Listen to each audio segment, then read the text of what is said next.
Welcome back sa ating channel kung saan tinatalakay natin ang pinakamainit at pinakamahalagang development sa global defense at AFP modernization.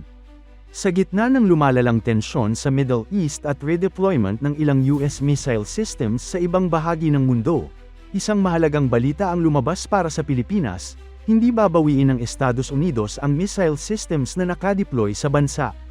Ito ay sa kabila ng ulat na may ilang US missile defense assets na inalis mula South Korea at inililipat sa Middle East dahil sa lumalalang conflict sa Iran.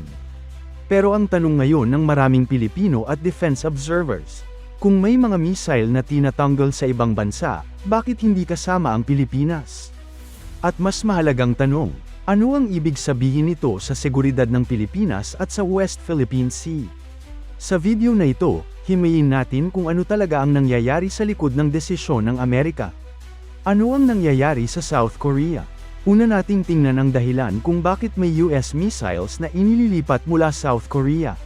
Sa mga ulat mula sa international media, ilang Patriot missile batteries at bahagi ng THAAD missile defense system ang niredeploy ng US mula South Korea patungo sa Middle East.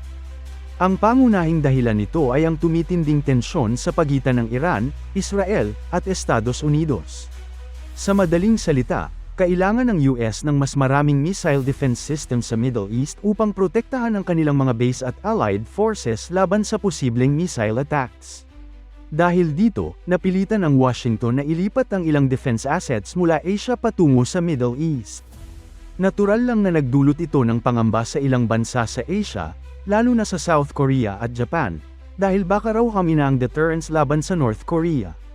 Pero ayon sa South Korean leadership, kaya pa rin nilang depensahan ang kanilang sarili kahit may ilang system na umalis.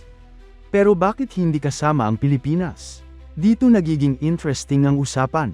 Ayon sa Armed Forces of the Philippines o AFP, hindi nagbago ang suporta ng Estados Unidos sa Pilipinas kahit may conflict sa Middle East. Sa katunayan, sinabi ng AFP na walang "mark deep" o pagbaba sa military support ng US sa Pilipinas. Ibig sabihin, kahit busy ang Amerika sa ibang bahagi ng mundo, hindi nila binabawasan ang kanilang commitment sa defense cooperation sa Pilipinas. At kabilang dito ang mga missile system na nakadeploy sa bansa. Ito ay malinaw na mensahe. Ang Pilipinas ay nananatiling mahalagang bahagi ng US strategy sa Indo-Pacific. Ano ang missile system na nasa Pilipinas? Isa sa pinakapinag-uusapang system ay ang Typhoon missile system na na-deploy ng US Army sa Pilipinas sa mga nakaraang taon. Ang system na ito ay isang mid-range missile launcher na kayang maglunsad ng iba't ibang uri ng missiles kabilang ang long-range cruise missiles.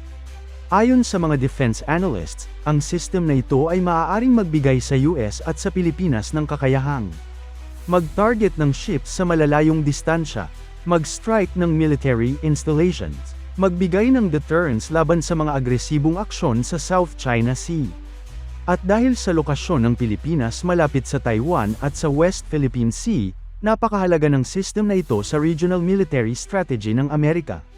Kung titingnan sa mapa, makikita kung bakit napakahalaga ng Pilipinas. Ang bansa ay nasa pagitan ng ilang critical regions: South China Sea, Taiwan Strait, Pacific Ocean, Southeast Asia Sea Lanes. Sa madaling salita, ang Pilipinas ay isang strategic gateway sa Indo-Pacific. Kung sakaling magkaroon ng malaking conflict sa rehiyon, lalo na sa Taiwan o South China Sea, ang Pilipinas ay magiging mahalagang logistics at staging area. Dahil dito, hindi madaling basta-basta aalisin ng Amerika ang kanilang missile systems dito. Hindi rin may kakaila na ang presensya ng US missiles sa Pilipinas ay may malaking epekto sa geopolitical balance.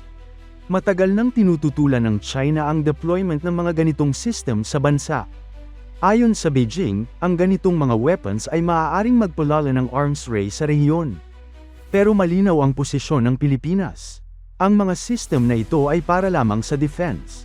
At ayon sa National Security Council ng Pilipinas, may karapatan ng bansa na palakasin ang sariling depensa laban sa anumang banta. May isa pang pangamba na lumabas sa social media. Kung may missile systems ang US sa Pilipinas, magiging target ba tayo ng Iran? Ayon sa AFP, malabong mangyari ito. Una, napakalayo ng Pilipinas sa Middle East. Pangalawa, Ang karamihan sa missile systems ng Iran ay may maximum range na humigit kumulang 2,000 kilometers lamang, na hindi kayang abutin ang Pilipinas. Sa madaling salita, ang conflict sa Middle East ay regional conflict lamang at hindi direktang banta sa Pilipinas. Sa kabila ng global tensions, patuloy pa rin ang mga joint activities ng Pilipinas at ng mga kaalyado nito. Kabilang dito ang multilateral maritime cooperative activities, joint naval patrols, balikatan exercises, defense modernization cooperation. Ayon sa Philippine Navy, ang mga aktibidad na ito ay patunay na hindi nababawasan ang suporta ng mga allies sa Pilipinas. Ano ang ibig sabihin nito sa West Philippine Sea? Ang desisyon ng US na panatilihin ang missile system sa Pilipinas ay may malaking epekto sa sitwasyon sa West Philippine Sea. Sa mga nakaraang taon, patuloy ang mga tensyon sa pagitan ng Pilipinas at China dahil sa harassment ng Philippine vessels, pagtatayo ng artificial islands, aggressive maritime patrols. Sa ganitong sitwasyon, ang presensya ng US military systems ay nagsisilbing deterrent. Ibig sabihin, nagiging mas mahirap para sa sinumang bansa na gumawa ng agresibong hakbang dahil alam nilang may kakayahang depensahan ng Pilipinas ang sarili nito kasama ang mga allies. Isa ring mahalagang punto dito ay ang kakayahan ng Estados Unidos na mag-operate sa maraming rehiyon ng sabay-sabay. Sa ngayon, ang Amerika ay may military commitment sa Europe, Middle East, Indo-Pacific. Sa kabila nito, malinaw na hindi nila binabawasan ang kanilang presence sa Asia. Ito ay dahil ang Indo-Pacific ay itinuturing na pinakamahalagang strategic theater ng Amerika sa kasalukuyang panahon. Ano ang posibleng mangyari sa hinaharap? Sa mga susunod na taon, posibleng mas dumami pa ang military cooperation sa pagitan ng Pilipinas at ng mga allies nito. Kabilang sa mga inaasahang developments ay mas maraming joint exercises, mas advanced missile defense systems, maritime security cooperation, intelligence sharing, lalo na habang tumitindi ang geopolitical competition sa Indo-Pacific. Sa kabuuan, malinaw ang mensahe ng pinakabagong developments. Kahit may conflict sa Middle East at kahit may ilang missile systems na inilipat mula South Korea, hindi aalisin ng Estados Unidos ang missile systems na nakadeploy sa Pilipinas. Ito ay nagpapakita ng tatlong mahalagang bagay.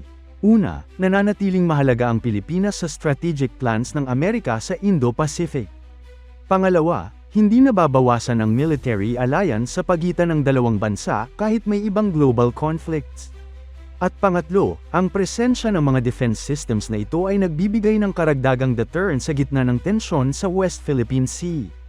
Sa huli, ang mensahe ay malinaw.